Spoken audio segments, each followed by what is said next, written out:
Oo. Ayan. Pwedeng nakalimutan, walang data, yan ang dinadahilan nila. Pero yun nga, babalik tayo dun sa maaring red flag, maaring may tinatago sa ibang followers niya na jowa din pala niya. Okay, may na-discover ng ganun May mga sa programa mo. ganyan, may mga ganyan. Ano Nalaman yan? ko po na kaya pala ang pangalan niya sa Facebook ay binaliktad. Oo. Yung mga Bernard Na-experience Ranred. ba kayo na gano'n? Oh, minsan yung pangalan nila parang China-Chinese nila. No? Oo. Ay, ang mga galawang scammer. Yung pala, 5 yung account. Oo. 5 yung account. Yung Arabic yung pangalan. Oo, may Chinese Ano yun? name, may Arabic, Hindi may mo binaliktad. ma-search no? Oo, kasi yung mga account na yon iba't ibang girlfriend. Ay, ganun. Oo. Ang hirap Naku. tuloy pagka umorder ka, kunya umorder ka ng tosino. Kanino ba ako umorder? Arabic yung pangalan.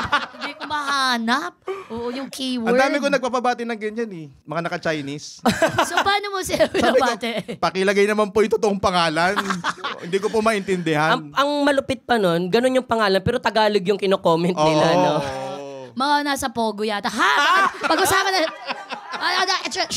Okay, okay.